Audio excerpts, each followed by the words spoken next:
Mesdames, Messieurs, bonjour et bienvenue dans ce journal que nous ouvrons par ce communiqué de la Cour constitutionnelle.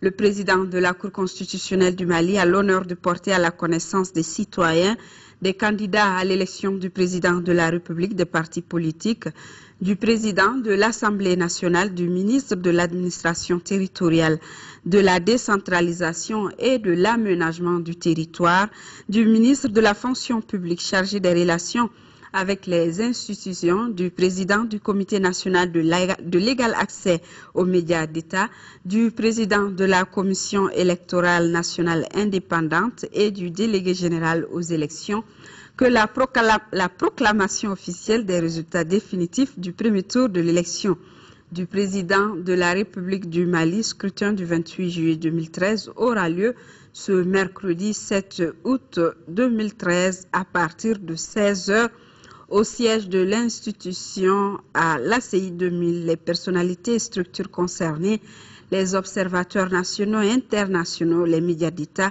et la presse privée y sont conviés. Et cet autre communiqué du Comité national de l'égal accès aux médias d'État, dans le cadre du deuxième tour de l'élection présidentielle du 11 août 2013, le président du Comité national de l'égal accès aux médias d'État convie en réunion les candidats en lice ou leurs représentants, les représentants du ministre de l'administration territoriale, de la décentralisation et de l'aménagement du territoire et de la CENI le mercredi 7 août 2013 à 18 h au siège de l'organe sur la route de Koulouba. L'ordre du jour porte sur l'entretien sur la décision numéro 014-020 CNEAME de répartition de temps d'antenne pour les candidats et tirage au sort de l'ordre d'enregistrement et de diffusion des messages de campagne. Le président de la République par intérim, Dioncounda Traoré, est rentré hier de Médine où il a effectué le petit pèlerinage à la Mecque. Après la prière dans la sainte mosquée du prophète paix et salut sur lui, il s'est recueilli sur sa tombe à Médine. Avant de regagner Bamako, Dioncounda Traoré a également visité d'autres sites célèbres de la religion musulmane. Le récit du séjour de Médine avec nos envoyés spéciaux Idrissa Traoré et Nyanza Koulibaly. C'est dimanche 4 août 2013 que le président Dioncounda Traoré a effectué l'Umra, le petit pèlerinage à la Mecque.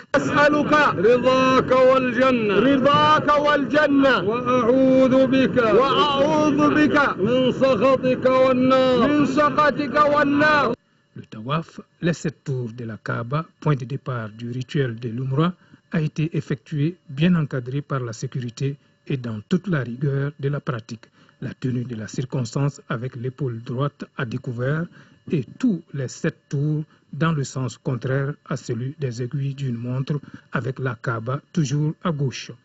Chacun des tours commence et se termine face à la pierre noire incrustée à l'angle droit de la Kaaba avec la main levée en sa direction pour la toucher. Voilà pour l'aspect extérieur des 7 tours de la Kaaba. Pour le reste, chacun des 7 tours est ponctué d'invocations et d'implorations d'Allah, ainsi que de prières et de bénédictions pour soi, ses proches et bien sûr pour le pays. Le tout se terminant par une prière en 2 rakats. Ce premier rituel des tours de la Kaaba, le Tawaf, est suivi de la procession de Safa et Marwa, un long parcours effectué en aller-retour 7 fois en hommage aux souffrances de la mère du prophète Ismaël pour lui trouver à boire à l'époque. La célèbre eau de Zamzam y trouve toute sa symbolique. La coupe des cheveux de tous les pèlerins qui met fin à cette procession de Safa et Marwa conclut ainsi le rituel de l'Umra. Le président de la République par intérim a effectué le petit pèlerinage Umra à la Mecque. Nos envoyés spéciaux Idrissa Traoré et Nyanza Koulibaly reviennent sur le rituel de l'Umra. Hormis cet accueil dans la pure tradition saoudienne par le vice-gouverneur, le séjour du président Dioncounda Traoré à Médine s'est effectué comme une suite logique de l'Umra. Aussitôt après le cérémonial de l'accueil, prière et recueillement dans la sainte mosquée du prophète Mohammed paix et salut sur lui. Après la dernière prière du soir, La délégation présidentielle s'est rendue le même jour sur sa tombe à l'intérieur de la même mosquée pour d'autres prières et recueillements ponctués par des bénédictions des représentants du roi, gardien des lieux saints de l'islam.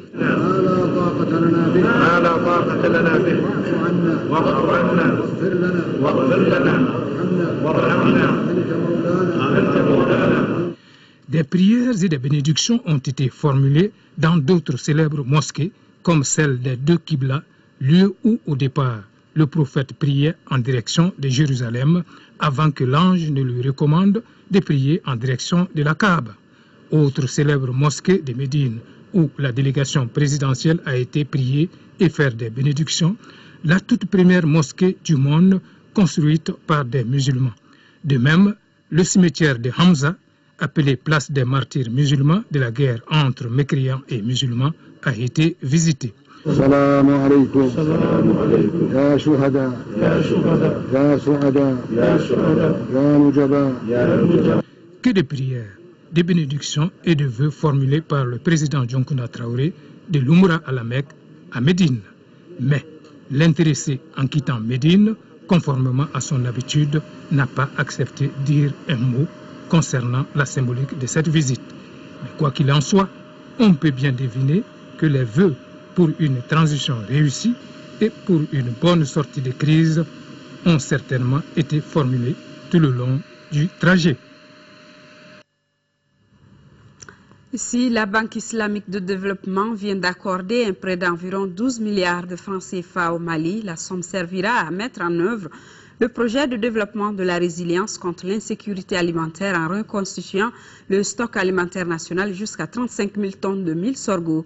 Une convention a été signée hier dans ce sens et entre le ministre de l'économie et de l'action humanitaire et le vice-président de la Banque islamique de développement. Le compte-rendu de Bourama Traoré.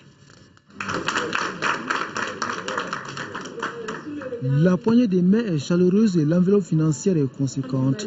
12 milliards de francs CFA, c'est le montant que la Banque islamique de développement met à la disposition du Mali pour mettre en œuvre un nouveau projet de lutte contre l'insécurité alimentaire. En décidant de financer ce projet, la BID dit avoir des raisons précises. Dans nos pays sahéliens, l'agriculture est vraiment tributaire des aléas climatiques. Ce projet est censé aider les agriculteurs, les paysans à mieux résister aux effets de la sécheresse que personne ne peut prévoir. Tant qu'il y aura des hommes, il y aura de la sécheresse, donc mieux vaut s'y préparer. Le nouveau projet vise à développer la capacité d'adaptation au changement climatique et à renforcer les stocks alimentaires nationaux.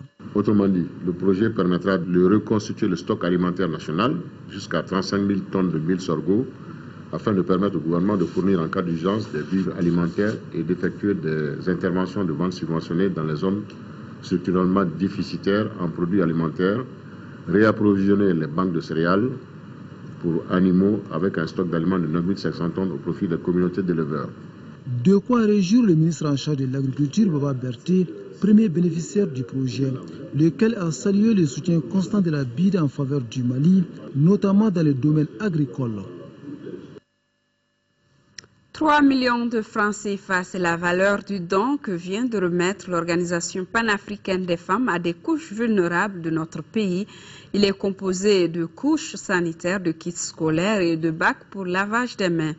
Présidé par le ministre de la Famille, de la Promotion de la Femme et de l'Enfant, cette action humanitaire entre dans le cadre de la célébration du 31 juillet. Le compte-rendu de Khadija Toukone. Ce don vient en appui aux plus démunis, à savoir les femmes fistuleuses du centre Oasis du Point G, les enfants déplacés du nord du Mali et les enfants du centre autopromotion des femmes de Yirimadio. D'une valeur de 3 millions de francs CFA, l'Organisation panafricaine des femmes, OPF, a fait ce geste dans le cadre de la célébration du 31 juillet, journée panafricaine, et aussi de ses 50 ans d'existence. Nous avons fait ce geste-là ce matin en direction de nos sœurs parce que quand on parle de la promotion de la femme, ça englobe toutes les femmes. Il s'agit pour nous de faire un clin d'œil à ces femmes-là. Composé de couches, de kits scolaires, des bacs pour le lavage des mains et des savons, l'OPF a illuminé une fois de plus le cœur des centaines de personnes.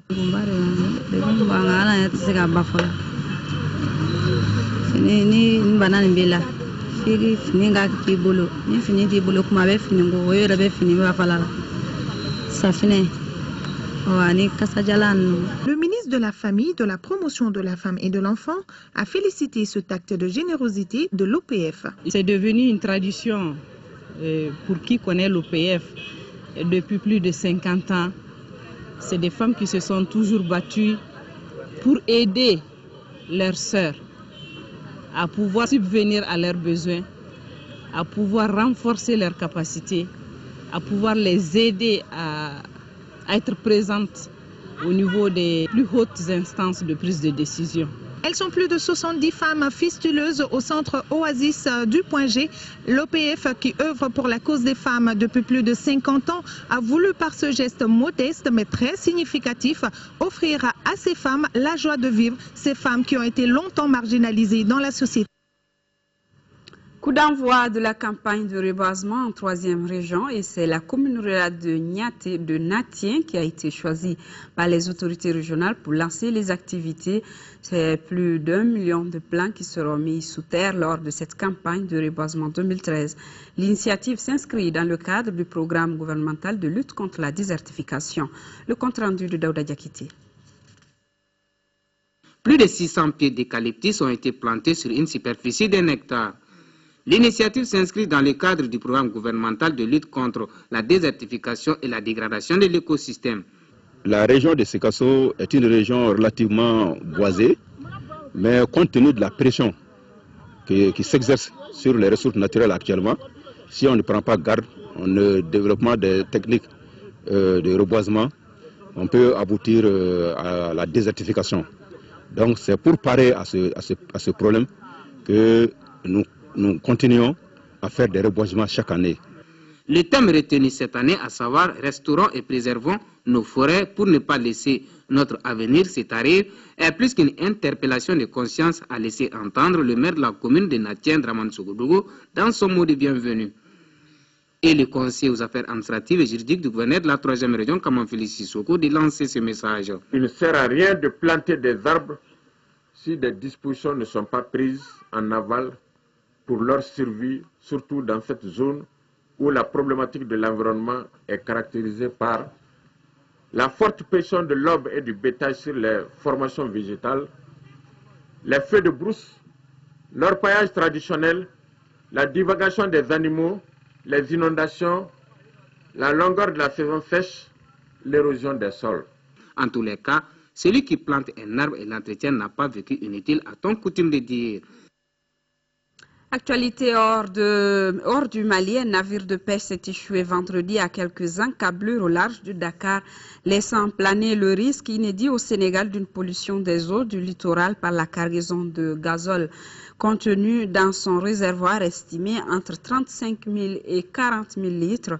D'après les premiers éléments rendus publics, ce tonnier sonneur était venu se réapprovisionner en carburant au Sénégal, pays pour lequel il ne dispose pas de licence de pêche avant de retourner au large de la Mauritanie. Une forte odeur de gasoil à l'approche du bateau de pêche échoué non loin des côtes dakaroises. Ce tonnier espagnol circulant avec un permis de pêche mauritanien a brusquement fini sa route dans les eaux de l'île Vierge de la Madeleine, une aire marine protégée.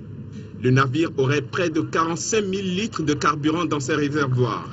Au village de pêcheurs de Soumbédioune à Dakar, à 4 km de l'île, tous redoutent une pollution de la mer. C'est un parc national. Bon, en plus de cela, c'est un lieu où tous les poissons viennent pour s'y reproduire. Si le gasoil arrive à se déverser dans ces lieux, bon, ça peut avoir un impact sur l'écosystème marin.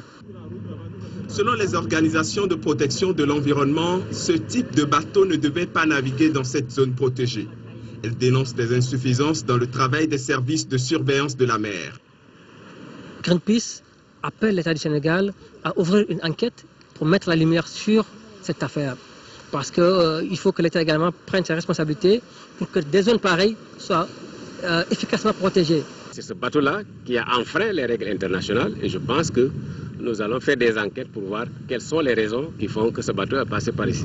Mais je ne pense pas qu'on puisse en tout cas jeter quoi que ce soit sur les autorités de la surveillance parce que c'est des bateaux de pêche qui étaient venus en tout cas se ravitailler pour retourner en mer.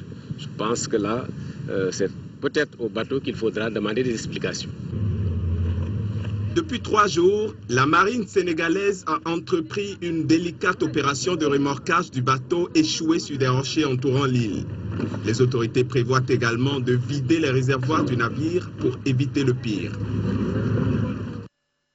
Je vous rappelle donc ces communiqués avant de refermer cette édition. Dans le cadre du deuxième tour de l'élection présidentielle du 11 août 2013, le président du Comité national de l'égal accès aux médias d'État a convié en réunion les candidats en lice ou leurs représentants, les représentants du ministre de l'administration territoriale, de la décentralisation et de l'aménagement du territoire et de la CENI le mercredi 7 août 2013 à 18 h au siège de l'organe sur la route de Koulouba. Hors du jour, entretien sur la décision de répartition de temps d'antenne pour les candidats et tirage au sort de l'ordre d'enregistrement et de diffusion des messages de campagne. Auparavant, c'est la Cour constitutionnelle qui donne rendez-vous aux différents acteurs concernés par le deuxième tour de l'élection présidentielle et au peuple malien pour la proclamation officielle des résultats définitifs du premier tour de l'élection du président de la République. C'est à 16 h donc au siège de l'institution à l'ACI 2000. Les personnalités et structures concernées, observateurs nationaux et internationaux, médias d'État et privés, y sont presse, médias d'État et la presse privée y sont conviés. Cérémonie que vous pourrez suivre d'ailleurs en direct sur votre télévision nationale. Merci d'avoir été des nôtres. Retrouvez donc à 16 h dès Sissoko pour cette cérémonie de proclamation des résultats définitifs, dès qui vous présentera également les éditions du soir à 18 h et 20 h 45. Je vous retrouve demain à 10 h. Merci et bonne suite de nos programmes.